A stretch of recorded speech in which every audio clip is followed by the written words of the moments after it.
Assalamualaikum warahmatullahi wabarakatuh. Sahabat Wasiti Institute yang dirahmati Allah Subhanahu wa taala. Kembali lagi kita membedah kitab Manhajus Salaf fi Fahmin Nusus. Kali ini pada episode yang kedua saya akan memaparkan apa saja solusi yang diberikan oleh muallif ketika terjadinya perpecahan di antara umat manusia akibat dari perbedaan pendapat. Dan apakah perbedaan pendapat di dalam Islam itu dapat melahirkan permusuhan ataukah tidak? Dan bagaimana perbedaan pendapat yang terjadi di antara para sahabat? Dan bagaimana Nabi SAW menyikapinya? Pertama kita akan bahas tentang apa saja solusi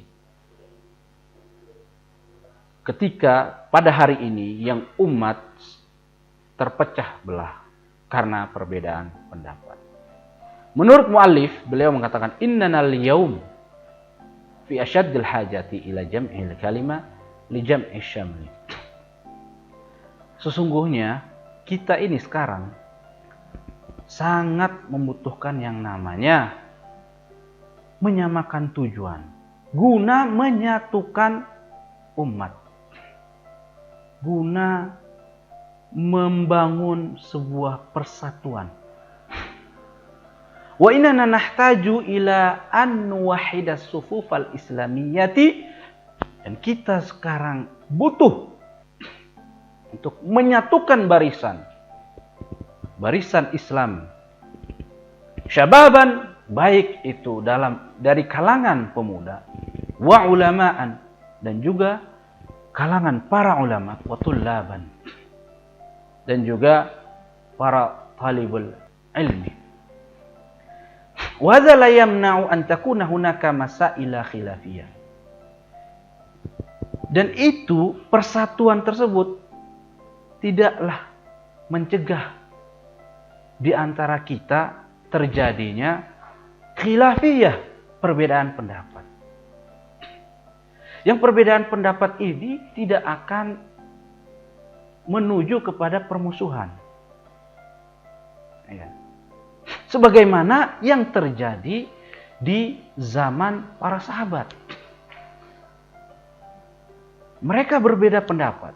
Beliau mencontohkan di sini, salah satunya adalah waqad waqa'a fi ahdi sahabati al-khilafu fi iddati masailah. Telah terjadi perbedaan pendapat di antara para sahabat di dalam beragam masalah, pada beragam masalah, berbagai macam masalah. Minha, beliau mencontohkan salah satunya mas'alatu Bani Quraizah. Masalah Bani Quraizah. Masalah Bani Quraizah itu. Jadi ketika itu Nabi menyuruh untuk para sahabat janganlah sholat besar melainkan ketika sampai di Bani Quraizah. Ketika itu terjadi perang Khandaq dan Bani Quraizah berkhianat. Nah, Nabi memerintahkan untuk pergi ke Bani Quraizah. Lalu terjadi dua pendapat di antara karangan para sahabat. Ada yang sholat tidak sampai di Bani Quraizah sudah sholat. Karena mereka takut. Takutnya apa? Khasyata ghurubis syams. Mereka takut terbenamnya matahari. Ketika terbenamnya matahari, mereka belum sholat asar. Itu mereka takut. Yang kelompok yang kedua, wa qismun akharu ila an salluhu fi Bani Quraizah. Golongan yang kedua mengakhirkan sholatnya itu di Bani Quraizah sebagaimana perintah Nabi. Wan Nabi SAW, bagaimana sifat Nabi ketika mendengar kejadian ini, padahal Nabi memerintahkan jangan sholat asar, melainkan di Bani Quraisyah. Para sahabat, ada yang sholat belum menyampai Bani Quraisyah, ada juga yang sholat ketika sudah sampai di Bani Quraisyah.